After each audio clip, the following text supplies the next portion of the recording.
एक बार की बात है, सुरेश अपनी पत्नी रीमा, बेटा डुगडुग के साथ हंसी खुशी से रहते थे। सुरेश अच्छी खासी नौकरी करता था, उसका बेटा डुगडुग अच्छी स्कूल में पढ़ाई करता था।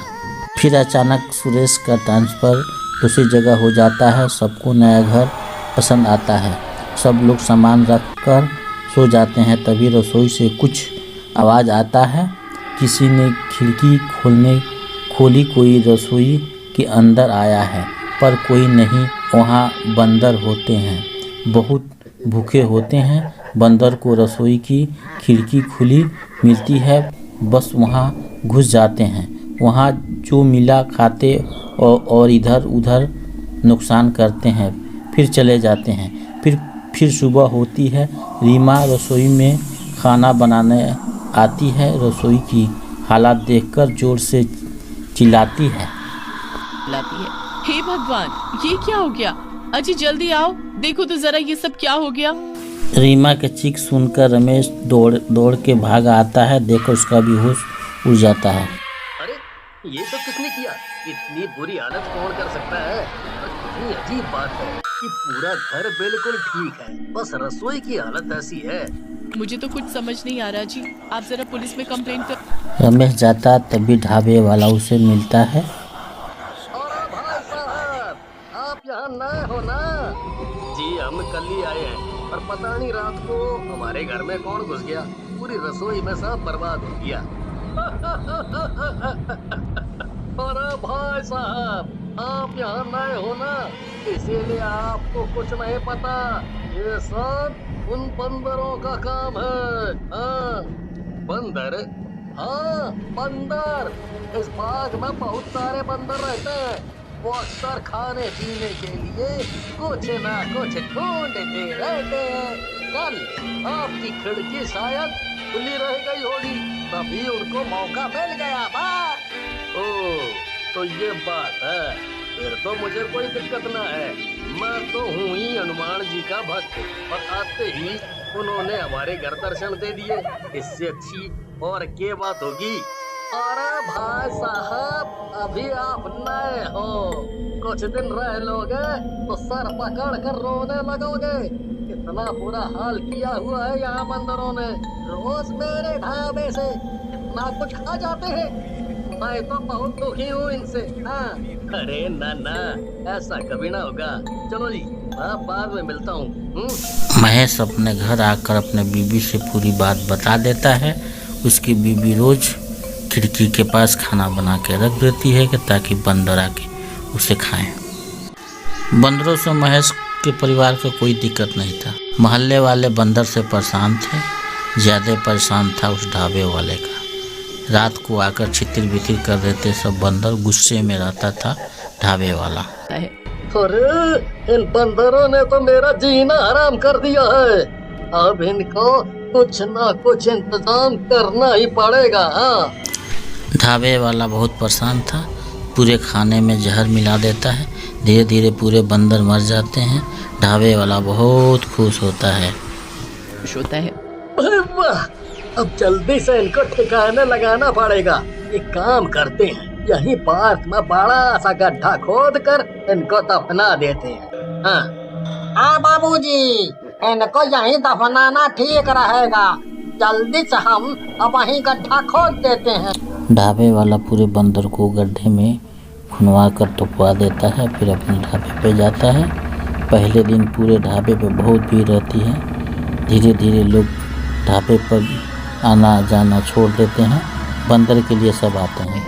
अरे भाई, आज एक भी बंदर नहीं दिख रहा, क्या बात है? पता नहीं भाई साहब, पर आज कोई बंदर नहीं आया। ढाबा पे लोग आना जाना बहुत कम कर दिए। जो भी आते बंदर नहीं है, वो चले जाते हैं। अरे अब तो और ज्यादा लोग मेरे ढाबे पर आने चाहिए, पर पता नहीं इसका उल्टा ही हो रहा है। आखिर ऐसा कैसे हो सकता है? ढाबे वाले की ये बात अजीब लगती है। अब ग्राहक भी इक्का दुक्का आने बहुत परेशान था। उस रात किचन से अजीब सा आवाज़ आने लगता है। वहाँ भूतिया बंदर आकर पूरे खाने खा जाते हैं। बंदर जो खाते हैं इधर उधर फेंक देते हैं।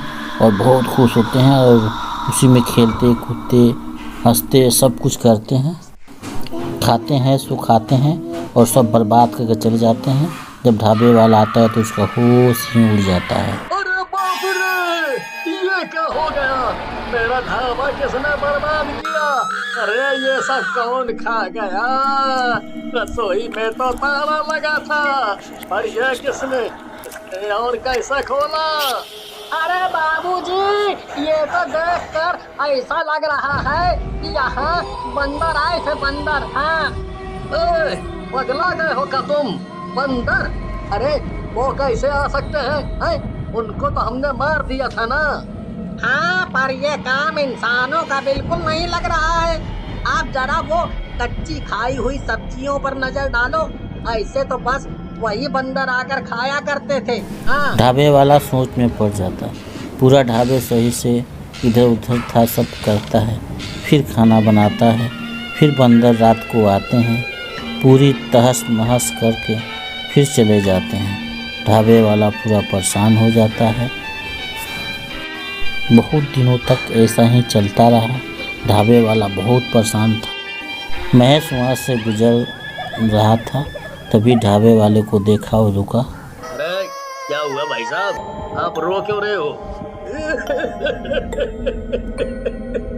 अब क्या बताऊं मैं आपको, जब से वो बंदर गायब हुए हैं तब से मेरे ढाबे पर ग्राहक आना भी कम हो गए हैं। अब तो रोज सारा का सारा खाना बच जाता है, पर जब सुबह आता हूँ तो सब खाना खत्म मिलता है और सब बिखरा हुआ होता है। अरे भाई, आपने तो बोला था यहाँ बंदर है। तो बस वही आ गए होंगे। नहीं नहीं, वो नहीं आ सकते। हाँ, तुम ऐसे कैसे बोल सकते हो कि वो नहीं आ सकते? मैंने तो खुद उनको कल तक ढाबे पर हलचल करते देखा है। क्या क्या तुम सच बोल रहे हो? पर वो कैसे आ सकते हैं? वो आ ही नहीं सकते। हाँ, नहीं आ सकते।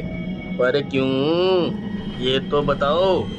वो बस नहीं आ सकते। हाँ, क्योंकि तुमने उनको मार डाला है, इसलिए ना। ये बात आपको कैसे पता?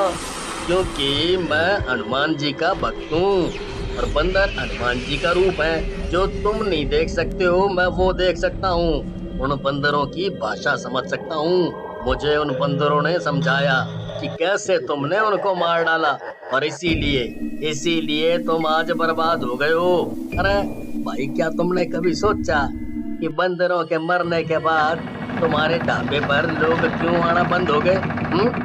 हाँ, वो पर पता नहीं, क्योंकि उन बंदरों के नसीब से तुम्हारा ढाबा चल रहा था। वो बंदर लोगों की थाली से खा जाते थे, पर कभी कोई ग्राहक उनसे परेशान नहीं हुआ, बल्कि लोग फालतू खाना लेते थे ताकि वो उन बंदरों को खिला सकें। जब उन बंदरों ने आना बंद कर दिया तो उन लोगों ने भी आना बंद कर दिया। वो लोग इसी ढाबे पर आखिर क्यों आते थे? क्योंकि ये ढाबा सबसे अलग था, वो भी उन बंदरों की वजह से।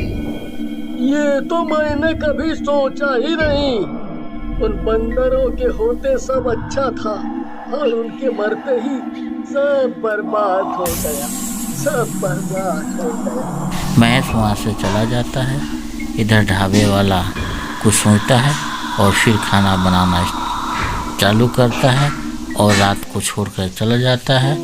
और बंदर आते हैं और खूब मज़े में खाते हैं और खा के चले जाते हैं और फिर वही आकर पकाते हैं और फिर रात को छोड़कर चला जाता है। ढाबे वाला बहुत गरीब हो जाता है, पूरा उसका बिक जाता है, लेकिन बंदरों के लिए खाना रखवाना नहीं छोड़ता है। बंदरों को तरस आता है और उसको ढाबे वाले को दिखने लगते हैं भूतिया बंदर। उसके बाद वहाँ से गायब हो जाते हैं। ढाबे वाला जैसे तैसे खाना बनाकर ढाबा वाला छोड़कर ढाबा जाने लगता है। तभी एक बंदर का बच्चा आता है, उसको देखकर पब्लिक भी आना चालू कर देता है। ढाबा वाले का पहले से ज़्यादा ढाबा चलने लगता है। ढाबा वाला बंदरों से बहुत प्यार करता है। ढाबा वाले का पहले से ज़्यादा ढाबा चलने लगता है। ढाबा वाला बंदरों से बहुत प्यार करता है।